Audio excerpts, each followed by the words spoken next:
So hi and welcome to my channel. இன்றைக்கி நம்ம என்ன பார்க்க போகிறோம் அப்படின்னு வந்து பார்த்திங்கன்னா, வீட்டில் ரொம்ப சிம்பிளான ஹேர் ஆயில் எப்படி பண்ணலாம் அப்படின்னு பார்க்க போகிறோம். ஸோ வாங்க வீடியோக்குள்ள போகலாம். அதுக்கு ஃபர்ஸ்ட் நமக்கு என்ன தேவை பார்த்திங்கன்னா, கோகோனட் ஆயில் வந்து நம்ம சட்டியில் வந்து கோகோனட் ஆயில் வந்து 1 cup of coconut oil add பண்ணிக்கலாம்னா. So 1 cup of coconut oil.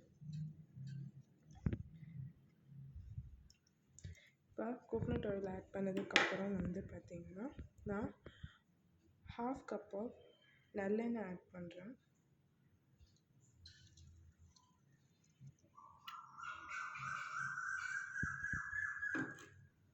அப்புறம் கொஞ்சமாக வந்து கேஸ்டர் ஆயில் ஒரு 2 டேபிள் ஸ்பூன்.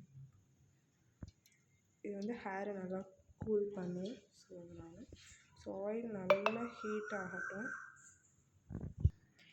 இப்போ ஆயில் நல்லா ஹீட் ஆகிடுச்சு. இப்போ நம்ம என்ன பண்ண போகிறோம் அப்படின்னு பார்த்திங்கன்னா, வெந்தயம் போட போகிறோம்.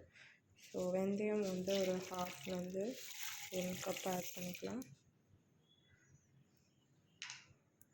ஸோ வெந்தயம் கொஞ்சம் பொரிஞ்சு வரட்டும்.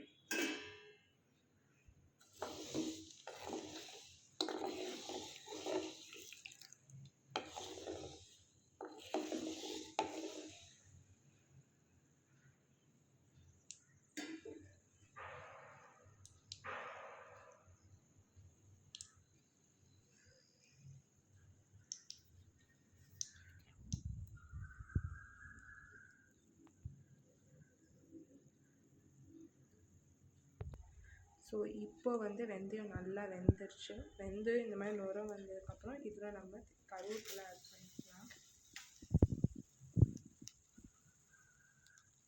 கருவேப்பிலை ஆட் பண்ணோடனே நம்ம ஹைபிஸ்கஸோட லீஃப் ஆட் பண்ணிக்கலாம்.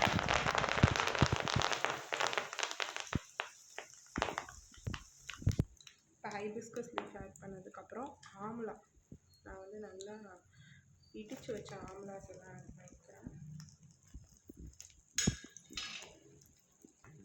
அப்புறமா ஆலோவேரா, காய வச்ச ஆலோவேரா ஆட் பண்ணிக்கிறேன். ஸோ அவ்வளோதான். இப்போ இதை நல்லா வெந்ததுக்கப்புறம் இப்போது இந்த எண்ணெயை வந்து நல்லா சிம்மில் வச்சு நல்லா ஒரு பிளாக் கலராக எண்ணெய் வர வரைக்கும் நம்ம விட்டுறணும்.